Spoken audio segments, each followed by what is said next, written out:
જય શ્રી કૃષ્ણ નમસ્કાર મિત્રો ફરીથી સ્વાગત છે તમારું એક નવા વિડીયો માં આજના વિડીયો માં આપણે એક એવી પારિવારિક કહાની સાંભળવાના છીએ જે ખૂબ જ જ્ઞાનવર્ધક અને પ્રેરણાદાયક છે આ કહાની દરેક વ્યક્તિએ જરૂરથી સાંભળવી દરેક માં બાપ પોતાના પેટ પર પાટા બાંધીને પોતાના સંતાનોને ઉછેરે છે તેમની બધી જ જરૂરિયાતો પૂરી કરે છે પરંતુ તેને બદલામાં સંતાનો તરફથી મા બાપને શું મળે છે તેની અદ્ભુત સમજ આપતી આ કહાની છે તો મિત્રો તમને વિનંતી છે કે આ વિડીયોના અંત સુધી જોડાયેલા રહેજો અને વિડીયો પસંદ આવે તો લાઇક શેર કરજો અને હજુ સુધી જો તમે અમારી ચેનલને સબસ્ક્રાઇબ ન કરી હોય તો અત્યારે જ સબસ્ક્રાઇબ કરી દેજો તથા કોમેન્ટ બોક્સમાં ચાસી શ્રદ્ધાથી હર હર મહાદેવ જરૂરથી લખી દેજો જેથી ભગવાન ભોલેનાથની કૃપા આપના સૌ પર નિરંતર બની રહે તો ચાલો કહાની શરૂ કરીએ મિત્રો આપની આજની કહાનીનું શીર્ષક છે ઓકાત મિત્રો આજે ગીતાજીના પગ પણ જમીન પર નહોતા અડી રહ્યા કારણ કે તેમનો પૌત્ર આજે 1 મહિનાનો થઈ ગયો હતો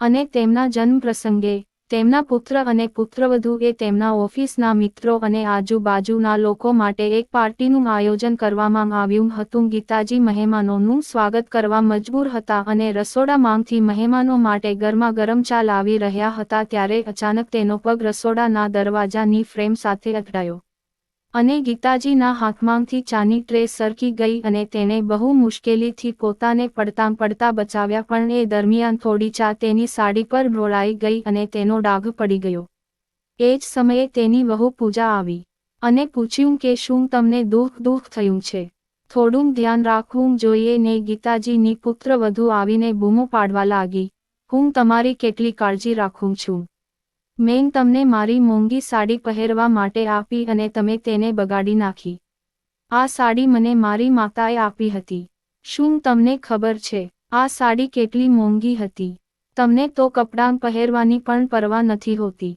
ત્યારે જ પુત્રવધુની આવી વાત સાંભળીને અપરાધ ભાવ અનુભવવા લાગેલા ગીતાજીએ અસંસ્કારી સ્વરે કહેવાનું શરૂ કર્યું વહુ હું તો માત્ર ચા લાવતી હતી આ દરમિયાન મારા પગની ક્યારે દરવાજાની ચોકડી પર ટક્કર વાગી અને આ બધું થઈ ગયું એ ખબર પણ ના પડી પણ ત્યારે તેની વહુ પૂંજા આ બધું સાંભળવા તૈયાર ન હતી અને કહ્યું કે મારી જ ભૂલ હતી કે મેં તમને મારી મોંઘી સાડી પહેરવા માટે આપી તમે તો આ સાડીઓને લાયક જ નથી આ જોઈને તેનો દીકરો વિનોદ પણ સામેથી ગુસ્સે થયો અને કહેવા લાગ્યો કે માં તમે આટલી મોંઘી સાડી પહેરી હતી તો તમારે થોડું ધ્યાન રાખવું જોઈતું હતું હવે જુઓ આખી સાડી બરબાદ થઈ ગઈ છે તેના પુત્ર અને પુત્રવધુ દ્વારા બોલવામાં આવેલા આવા કડવા શબ્દોથી દુઃખી થઈને ગીતાજી હવે પોતાને રોકી ન શક્યા તે પોતાના રૂમમાં જઈને બેસી ગયા ગરમ ચા હાથ ઉપર ઢોળાવાને કારણે ગીતાજીના હાથ પર ફોલ્લા ઉપસી આવ્યા હતા પણ એ ફોલ્લાઓમાં પણ સળગતી સંવેદના હતી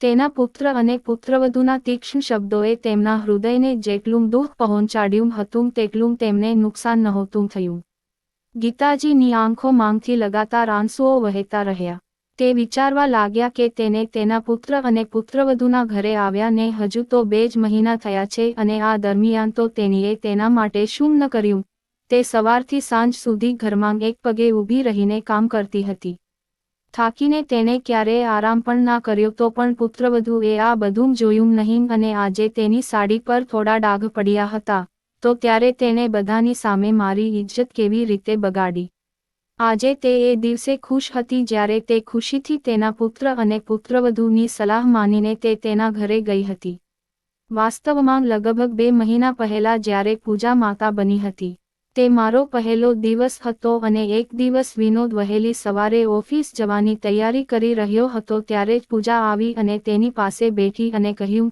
મારે તારી સાથે એક અગત્યની વાત કરવી છે તને મારી હાલત ખબર છે હવે હું ઘરના બધા કામ કરી શકતી નથી તેથી હું વિચારી રહી છું કે આપણે આખા દિવસનું કામ કરવા માટે એક નોકરાણી રાખી લઈએ ત્યારે વિનોદે કહ્યું ના નોકરાણી રાખીશું તો ઘણો ખર્ચ થશે અને મારે અત્યારે ઓફિસ જવામાં મોડું થઈ રહ્યું છે આપણે રાત્રે આ વિશે વાત કરીશું અને હું ચોક્કસ આનો કોઈ ઉકેલ શોધી લઈશ તું ચિંતા ના કરીશ હું કંઈક કરીશ વિનોદની વાત સાંભળીને પૂજા ખૂબ જ ખુશ થઈ ગઈ અને કહ્યું કે તમે મને કહો કે તમે શું કરવા જઈ રહ્યા છો ત્યારે વિનોદે કહ્યું તું જોતી રહે મેં જે યુક્તિ વિચારી છે તે ચોક્કસ તને સારી લાગશે અને આટલું કહીને વિનોદ તેની ઓફિસે ગયો.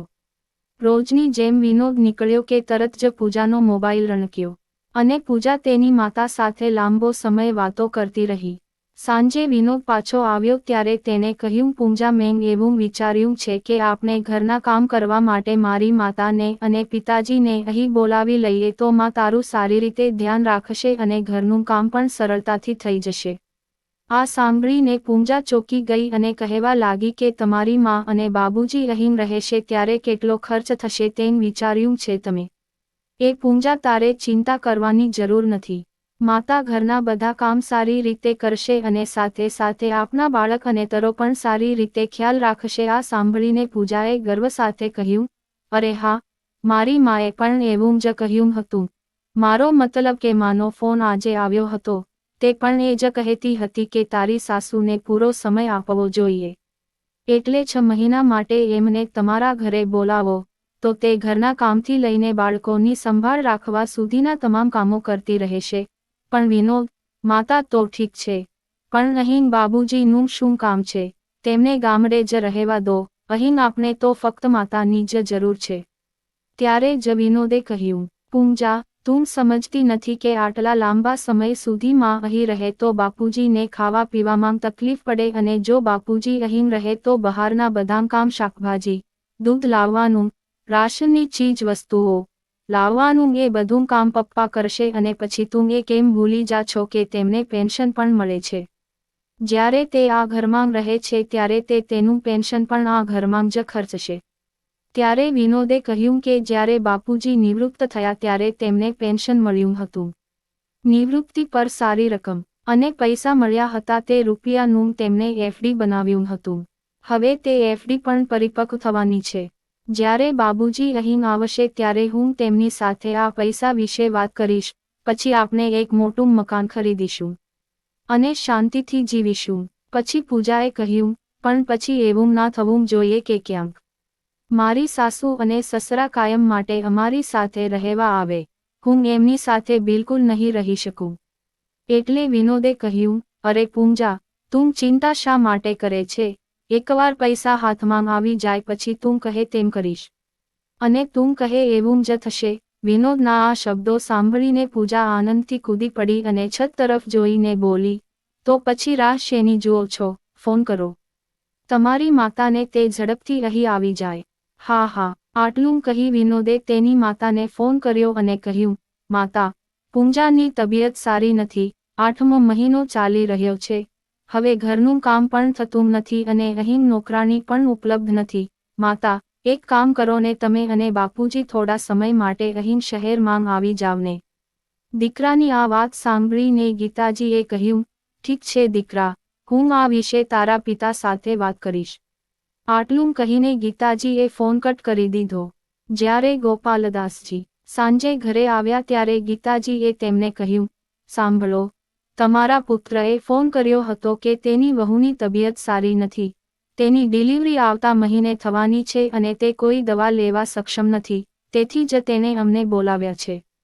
તેની પત્નીની આ વાત સાંભળીને ગોપાલદાસજીએ કહ્યું, બાળકોને આપની જરૂર હોય ત્યારે આપણે કામ ના આવીએ તો બીજું કોણ કામ આવશે? દીકરો, વહુ આપણને આટલું સુખ આપશે એ ઘણી ખુશી છે, તો શું આપણે તેની આટલી મદદ ન કરી શકીએ? ત્યાં પુત્રવધૂને મુશ્કેલીનો સામનો કરવો પડ્યો હશે. તમે ઝડપથી આપણો સામાન પેક કરો અને ત્યાં જવાની તૈયારી કરો. પતિના આ શબ્દો સાંભળીને ગીતાજી ખુશ થઈ ગયા. તેઓએ તરત જ દીકરાને ફોન લગાવી અને ઉત્સાહથી કહ્યું, દીકરા, અમે 1-2 દિવસમાં તમારી પાસે પહોંચી જઈશું. ગીતાજીએ ફોનમાં ખૂબ જ પ્રેમ અને સહાનુભૂતિ સાથે વાત કરી. તેણે તેના દીકરા પાસે આવવાની હા પાડી, પણ તેનો દીકરો અને વહુ કયા ઈરાદાથી સાસુ સસરા બોલાવતા હતા તે ક્યાં એમને ખબર હતી. 2 દિવસ પછી ગીતાજી અને ગોપાલદાસજી તેમના પુત્ર અને પુત્રવધુ પાસે શહેરમાં આવ્યા. ઘરે પહોંચતા જ વિનોદે કહ્યું, જુઓ ને માં, ગઈકાલથી જ તમારી પુત્રવધુની તબિયત ખૂબ જ ખરાબ છે. તેને ઉલટી થઈ રહી છે. અત્યાર સુધી હું કોઈક રીતે ભોજન બનાવવામાં વ્યસ્ત હતો, હવે તમે આવી ગયા એટલે રસોડું હવે તમે સંભાળી લો અને માંગ ઘરની બાકીની જવાબદારી હવે તારી છે. દીકરાએ જ્યારે તેની માંગ સાથે આટલી સત્તા સાથે વાત કરી ત્યારે ગીતાજી ખૂબ ખુશ થઈ ગયા. ખુશ થઈને કહેવા લાગ્યા, મારો દીકરો મને કેટલો પ્રેમ કરે છે. આટલા જ પ્રેમથી તેણે ઘરની બધી જવાબદારીઓ મને આવતાની સાથે જ સોંપી દીધી. ગીતાજીએ આવતાની સાથે જ ઘરની બધી જવાબદારીઓ ઉપાડી લીધી અને સવારના નાસ્તાથી લઈને રાત્રિના ભોજન સુધીના ઘરના બધા કામ કરવા લાગ્યા. ગીતાજી એકલા જ પોતાનું ધ્યાન રાખતા. ગોપાલદાસજીએ તેને કહેવાનું શરૂ કર્યું, ભાગ્યવાન તું આખો દિવસ કામમાં વ્યસ્ત રહે છે, થોડો તમારી તબિયતનો પણ ખ્યાલ રાખજો. પછી ગીતાજીએ હસીને કહ્યું, એકવાર બધું બરાબર ગોઠવાઈ જશે તો જ મારી ચિંતાઓનો અંત આવશે. ત્યારે જ રૂમમાંથી પૂંજાનો અવાજ આવ્યો, પ્લીઝ માંગ મારા માટે ચા બનાવી આપો ને. એ જ વખતે વિનોદ પણ ઓફિસ માટે તૈયાર થઈ ગયો અને બોલ્યો, માંગ મારો નાસ્તો ક્યાં છે? તો વિનોદને એમનો નાસ્તો આપ્યો અને પછી પુત્રવધુ માટે ચા બનાવી આપી. ત્યારબાદ ગીતાજી ફરી કામ કરવા લાગ્યા. આખરે એ સમય પણ આવી ગયો જ્યારે ઘરમાં એક નાનો મહેમાન આવ્યો. બધાં ખુશીથી ભરાઈ ગયા અને ગીતાજી દાદીમાં બનવાની ખુશીમાં પોતાનો બધો થાક ભૂલી ગયા. તેઓ ખુશીથી વહુ અને દીકરાની સેવા કરી રહ્યા હતી. ગીતાજી તેમની વહુને સમયસર ખાવા માટે પૌષ્ટિક ખોરાક આપતી અને તેની ખૂબ કાળજી લેતી. એક દિવસ ગીતાજી અને ગોપાલદાસજી તેમના પૌત્રને તેમના ખોળામાં પકડીને લાડ કરી રહ્યા હતા. તે બંને સારી સંભાળ રાખતા હતા. ત્યારે તેમનો પુત્ર વિનોદ તેમની પાસે આવ્યો અને પિતાને કહ્યું, બાબુજી, તમે જાણો છો કે અમારે એક મોટું ઘર ખરીદવું છે. આ ઘર લોકોને બહુ નાનું લાગે છે અને તમે જાણો છો કે ઘર ખરીદવા માટે લાખો રૂપિયાની જરૂર પડે છે.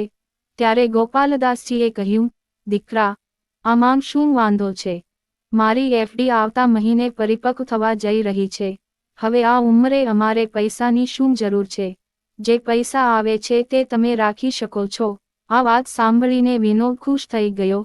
ત્યારબાદ થોડા દિવસો જ થયા હતા જ્યારે પૂંજા ઘરે બેસીને તેના સસરાથી ચીડાઈ જવા લાગી. તેને લાગ્યું કે સસરા કોઈ કામ નથી કરતા, ઘરના બધા કામ વિનોદ જ કરે છે. તેના સસરા ફક્ત ઘરે બેસીને ખાવાનું કામ ચાલુ રાખે છે. તેથી પૂંજાએ તેના પતિ વિનોદને તેના પિતાને પાછા ગામડે મોકલવા માટે કહ્યું. ત્યારે વિનોદે તેને ઠપકો આપ્યો અને પૂંજાને કહ્યું, શું તારું મગજ ખોવાઈ ગયું છે? તું બાબુજીને ઘરે મોકલવાની વાત કરે છે. શું તને ખબર છે કે તેના એફડી માં કેટલા પૈસા છે? અમારું મોટું ઘર ખરીદવાનું સપનું છે અને મેં તેની પાસે પૈસા માંગ્યા. તે વાત મેં બાબુજી સાથે પણ કરી છે. તેથી જ્યાં સુધી પૈસા ન આવે ત્યાં સુધી બાબુજી નારાજ થાય તેવું કોઈ કાર્ય તું ના કરતી. બીજા દિવસે જ્યારે ગીતાજીના રસોડામાં તમામ કામ થઈ ગયા ત્યારે તે રૂમમાં પહોંચી ત્યારે ગોપાલદાસજી રૂમમાં બેઠા હતા અને કંઈક વિચારી રહ્યા હતા. ગીતાજીએ કહ્યું, શું વાત છે? તમે શેના વિચારોમાં મગ્ન છો? ત્યારે ગોપાલદાસજીએ ગીતાજીને કહ્યું, ઘણા સમયથી વિનોદ મોટું ઘર ખરીદવાનું વિચારી રહ્યો હતો. તે પણ સાચો છે. હવે હું નિવૃત્ત થઈ ગયો છું. હવે વૃદ્ધાવસ્થામાં આપણે આપણા દીકરાથી ક્યાં સુધી વિખૂટા રહીશું? તેથી મનમાં વિચાર આવે છે કે આપણા ગામનું ઘર અને જમીન વેચી દઈશું. અને હવે મને મારા એફડી માંગથી પૈસા મળશે. અને જો એમ હોય તો એકંદરે અમારી પાસે આ શહેરમાં એક મોટું ઘર ખરીદવા માટે પૂરતા પૈસા હશે જેમાં અમે સાથે રહીશું. આ સાંભળીને ગીતાજી ખૂબ ખુશ થઈ ગયા અને બોલ્યા, તમે કહ્યું તે બિલકુલ સાચું. પછી ગોપાલદાસજીએ કહ્યું, ઠીક છે ગીતા, હું કાલે જ ગામ જવા નીકળું છું. એફડી માટે બધી ઔપચારિકતાઓ પૂરી કરી લઈશ અને ગામનું ઘર અને જમીન વેચવાની પણ વાત કરું છું. આ બધા કામમાં ઓછામાં ઓછો 1 અઠવાડિયું જેટલો સમય લાગશે. પછી ગીતાજીએ કહ્યું, પણ આવતા અઠવાડિયે તો આપના પૌત્રની જન્મની ઉજવણી માટે વિનોદે ઘરે પાર્ટી રાખી છે. ભાગ્યવાન હું આવતા અઠવાડિયે બધા કામ પૂરા કરી અને પાછો આવી જઈશ. તમે ચિંતા નહીં કરશો. બીજા જ દિવસે ગોપાલદાસજી તેમના પુત્ર અને પુત્રવધુ સાથે ગામનું ઘર વેચીને એફડીના પૈસા મેળવવા માટે ગામ જવા નીકળ્યા. આ સાંભળીને વિનોદ અને તેની વહુ પૂંજા ખૂબ ખુશ થઈ ગઈ. બંને ખુલ્લી આંખે એક મોટા આલીશાન ઘરના સપના જોવા લાગ્યા. એક દિવસ ગીતાજી રસોડામાં કામ કરીને ઘરની બહાર નીકળી ત્યારે તેને મુન્નાનો રડવાનો અવાજ સંભળાયો. તે તરત જ આવીને તેને ગળે લગાડી અને ઉચકી લીધો ત્યારે અચાનક તેની પુત્રવધૂએ ગુસ્સામાં કહ્યું, "માં, તમે હાથ ધોયા વિના મારા બાળકને કેવી રીતે ઉપાડ્યો? શું તને ખબર નથી કે તેનાથી ઇન્ફેક્શન થાય છે? જો તમારે બાળકને તમારા ખોળામાં ઉપાડવાનું હોય તો પછી સેનિટાઈઝર વડે હાથ સાફ કરીને પછી જ બાળકને હાથ લગાવો." ગીતાજી પુત્રવધૂના મોઢેથી આવી વાતો સાંભળીને અવાચક થઈ ગયા. તેમને આશ્ચર્ય થયું કે તેમની વહુ તેમના પુત્ર વિનોદની સામે આ બધી વાતો કહી રહી છે. પણ વિનોદે તેને એક પણ શબ્દ ન કહ્યો. આવી રીતે ધીમે ધીમે દિવસો વીતતા ગયા અને ગીતાજી તેમજ પૂંજાવહુને તેના કામમાં કોઈ ને કોઈ ખામી જણાતી રહી અને તેનો દીકરો માત્ર મૂક દર્શક બનીને જોતો રહ્યો. જ્યારે મુન્નો 1 મહિનાનો થયો ત્યારે વિનોદ અને પૂંજાએ એક પાર્ટીનું આયોજન કર્યું. પાર્ટીના દિવસે ગીતાજીની પુત્રવધુ પૂજા તેમની પાસે આવી અને કહ્યું, "માં, તમારી પાસે સારી સાડી પણ નથી જે તમે આજે પાર્ટીમાં પહેરી શકો. તમે ગામમાંથી જે સાડીઓ લાવ્યા છો તે બધી જૂની ડિઝાઇનની છે. જો તમે તમારી જૂની કોટનની સાડી પહેરશો તો તમે અમારા મહેમાન સામે અમારી બેઇજ્જતી થશે." ત્યારે ગીતાજીએ કહ્યું, "ઠીક છે દીકરા, તું રહે તો હું તારી સાડી પહેરીશ, પણ મને બહુ મોંઘી સાડી ના આપતી, તારી કોઈ હળવી સાડી આપજે તો જ હું પહેરીશ." પૂંજાએ તેના કબાટમાંથી એક સાડી કાઢી અને તેની સાસુને આપી અને કહ્યું, "કૃપા કરીને આ સાડી પહેરો. તમે તમારા જીવનમાં આવી સાડી ક્યારેય પહેરી નહીં હોય, જે આજે હું તમને પહેરવા માટે આપી રહી છું." પુત્રવધૂના આ શબ્દો સાંભળીને ગીતાજીના મનમાં તેમને પીડા થઈ રહી હતી. એને પુત્રવધૂની સાડી પહેરવાની કોઈ ઈચ્છા ન હતી, પણ તેની પાસે બીજો કોઈ વિકલ્પ નહોતો, તેથી મજબૂરીમાં તેને પુત્રવધૂની સાડી પહેરાવી પડી હતી. સાંજે પાર્ટી દરમિયાન તેનો પુત્ર અને પુત્રવધૂ બધા મહેમાનો સાથે હસવા અને વાત કરવામાં મશગુલ હતા. ગીતાજી ત્યારે બધા કામ સંભાળતા હતા. તેમના પતિ ગોપાલદાસજી આ પાર્ટીમાં હાજરી આપી નથી કારણ કે તે જે કામ માટે ગામ ગયા હતા તેને હજુ 2 દિવસનો સમય લાગ્યો હતો. ગીતાજી બધા મહેમાનોની સંભાળ રાખવામાં વ્યસ્ત હતા. ગીતાજી આખા દિવસના કામથી થોડા થાકી ગયા હતા. તે દરમિયાન પૂંજાએ કોઈ મહેમાન માટે ચા લાવવા કહ્યું. જ્યારે ગીતાજી ચા લઈને આવી રહ્યા હતા ત્યારે જ રસોડાના દરવાજાની ફ્રેમને તેના પગની ટક્કર લાગી તો તેના હાથમાં ચાની ટ્રે હતી, તેમાંથી ચા તેમની સાડી પર ઢોળાઈ. આ જોઈને તેના પુત્ર અને પુત્રવધૂએ તેની માતાને બધાની સામે અપશબ્દો બોલવા માંડ્યા. આવા અપમાનજનક શબ્દો સાંભળીને ગીતાજીની આંખોમાં આંસુ રૂકવાનું નામ નહોતા લેતા. તે ભોજન લીધા વગર તેના રૂમમાં ચાલી ગઈ અને પુત્રવધૂની સાડી કાઢીને બાજુમાં રાખી. પાર્ટી પછી તેને પુત્રવધૂને કહ્યું, "વહુ, હું કાલે તારી સાડી સાફ કરીને તને પાછી આપીશ." ત્યારે પૂજાએ ગુસ્સામાં કહ્યું, "આટલી બધી દયાની જરૂર નથી. હું મારી સાડીઓ ઘરે ધોતી નથી. હું મારી સાડીઓને ડ્રાયક્લીન કરાવું છું. એક સાડીને ડ્રાયક્લીન કરાવવાની કિંમત 500 રૂપિયા છે. હું તમારી જેમ ફાટેલી સાડીઓ પહેરતી નથી." ગીતાજીને પુત્રવધૂના આ શબ્દો સાંભળીને ખૂબ જ અપમાન લાગ્યું. હવે તેને લાગતું હતું કે તેને આ ઘરે જરા પણ રહેવાનું મન થતું નથી. બીજા દિવસે જ્યારે તેનો પુત્ર અને વહુ ઘરે ન હતા ત્યારે જ તેના પતિનો ફોન આવ્યો અને ગીતાજીને પૂછ્યું કે ભાગ્યવાન પાર્ટી કેવી હતી. ત્યારે ગીતાજી કંઈ બોલી ન શક્યા. ખાલી એટલું જ બોલ્યા, "તમે હવે જલ્દી આવો. મને અહીં તારા વગર સારું નથી લાગતું." ગીતાજીએ રડતા સ્વરમાં કહ્યું. અચાનક ગીતાજીની આ વાત સાંભળીને તેઓ ચોંકી ગયા અને કહ્યું, "તારી તબિયત સારી નથી, સાચું કહો, શું થયું?" પછી ગીતાજીએ રડતાં રડતાં તેમને ફોન પર પોતાની વાત કહી. આ બધું સાંભળીને ગોપાલદાસજીને ખૂબ જ ગુસ્સો આવ્યો. ગોપાલદાસજી હંમેશા પોતાની પત્નીનું ધ્યાન રાખતા હતા. તેમણે તેની સાથે આદરપૂર્વક વાત કરી હતી કે કેવી રીતે તેણે ક્યારેય તેના સ્વાભિમાનને અસર ન થવા દીધી, પણ આજે જ્યારે તેમને ખબર પડી કે તેમના પુત્ર અને પુત્રવધૂએ એક મેળાવડામાં તેની પત્નીને એટલી શરમાવી દીધી હતી, તે પણ એક સાડીના કારણે, તે ગોપાલદાસજી સહન ન કરી શક્યા. તેણે વિચાર્યું, "મને એવું લાગતું હતું કે જાણે મારી પત્ની છેલ્લા ઘણા સમયથી આ લોકોની સેવામાં પૂરા દિલથી લાગેલી હતી, અને મારા પુત્ર અને પુત્રવધૂએ મને આ બધાનો આવો જવાબ આપ્યો." 3-4 દિવસ પછી ગોપાલદાસજી તેમના પુત્રના ઘરે પહોંચ્યા. તેઓ તેમની સાથે એક મોટી શોપિંગ બેગ લઈને આવ્યા હતા. તેઓ તેને ડાઇનિંગ ટેબલ પર મૂકી અને તેની પત્નીને મળવા તેના રૂમમાં ગયા. થોડી વાર પછી જ્યારે તેની પુત્રવધુ પૂજા રૂમમાંથી બહાર આવી ત્યારે તેણે શોપિંગ બેગ જોઈ અને ખૂબ જ ઉત્સાહથી તેને ખોલવાનું શરૂ કર્યું. ત્યારે તેમાં એક સુંદર સાડી રાખવામાં આવી હતી. પૂજાને લાગ્યું કે કદાચ તેનો પતિ વિનોદ તે સાડી તેના માટે લાવ્યો હશે. તેને ખબર પણ ન હતી કે તેના સસરા ઘરે આવ્યા છે, કારણ કે તે જ્યારે આવ્યા ત્યારે પૂજા તેના રૂમમાં સમય પસાર કરતી હતી. જ્યારે તે સૂતી હતી ત્યારે તેને લાગ્યું કે વિનોદ તેના માટે સરપ્રાઇઝ ગિફ્ટ લઈને આવ્યો છે. પૂજા ઝડપથી તે સાડી લઈને રૂમમાં ગઈ અને તેને પહેરી લીધી. સાડી ખૂબ જ સુંદર લાગતી હતી અને ખૂબ જ મોંઘી પણ હતી. પૂજા વિચારવા લાગી કે આ સાડીની કિંમત કેટલી હોવી જોઈએ. ઓછામાં ઓછા 30,000 રૂપિયા તો હશે જ. તે હંમેશા આવી જ સાડીઓ ખરીદવા માંગતી હતી. થોડીવાર પછી વિનોદ પણ ઓફિસેથી ઘરે આવ્યો. તેના રૂમમાંથી બહાર આવ્યા પછી પૂજાએ વિનોદને કહ્યું, જુઓ હું આ સાડીમાં કેવી દેખાઉં છું. ત્યારે વિનોદે તેને કહ્યું, જ્યારે મેં તને સાડીમાં જોઈ તો તેની આંખો ખુલ્લી જ રહી અને તેને કહ્યું, પૂજા, આ સાડી ખૂબ જ સુંદર લાગે છે, પણ તેં ક્યારે ખરીદી હતી તે મને કહ્યું પણ નહીં. આ સાંભળીને પૂજાને આશ્ચર્ય થયું અને કહ્યું, શું કહેવાનું છે? તું આ સાડી નથી લાવ્યો, કેમ મજાક કરો છો? જો તમે આ સાડી ના લાવ્યા હો તો કોણ લાવ્યું છે? આ સમયે પૂજા અને વિનોદની વાત સાંભળીને ગોપાલદાસજી તેની પત્ની સાથે બહાર આવ્યા. પૂજા અને વિનોદ કંઈ સમજી શક્યા ન હતા. પછી ગોપાલદાસજી કહેવા લાગ્યા, પુત્રવધુ, તે સાડી વિનોદ નથી લાવ્યો, હું તેને લઈને આવ્યો છું. ત્યારે વિનોદે કહ્યું, અરે પપ્પા, તમે ક્યારે આવ્યા છો? દીકરા, હું થોડી વાર પહેલાં જ આવ્યો છું અને વહુ દીકરા આ સાડી તમારા માટે નહીં પણ મારી પત્ની માટે લાવ્યો છું. પણ સારું, હવે છોડો. મને લાગે છે કે કદાચ આ સાડીની મારી પત્ની કરતાં તમને તેની વધુ જરૂર હતી.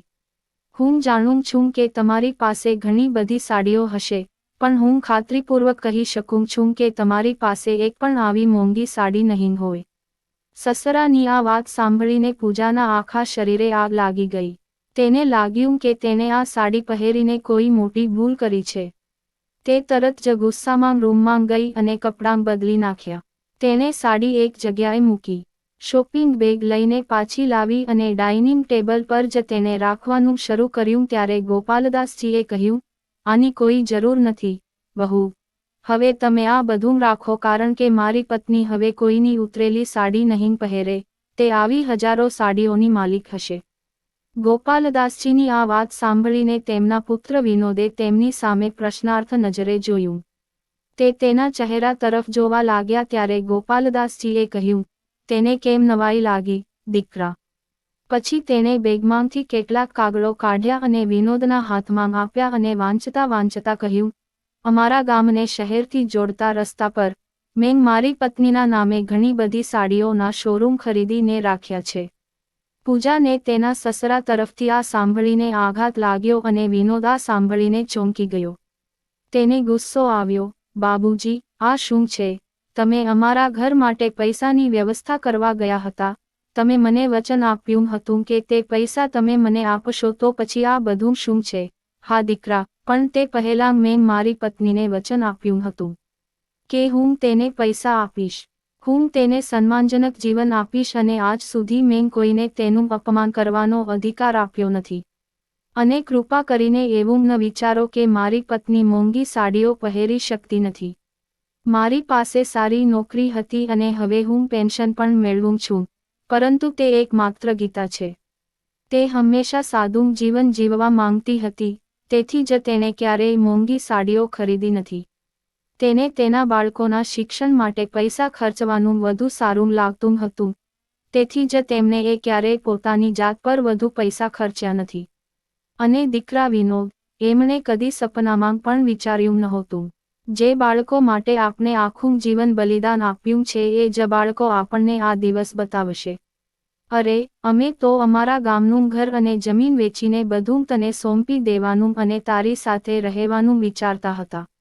મેં જમીન તો વેચી દીધી, પણ ઠીક છે, એવું થયું કે ઘર વેચ્યાના 2 દિવસ પહેલા જ તે અને તારી પત્નીએ તમારો અસલી રંગ બતાવ્યો. પૂંજા, હવે તમારી સાસુ પણ તમારી સાથે મોંઘી સાડી પહેરશે. પછી તમે તમારી સાસુને કહેશો નહીં કે તે ચિંથરેહાલ સાડી પહેરે છે અને તેને મોંઘી સાડી કેવી રીતે પહેરવી તે સમજાતું નથી.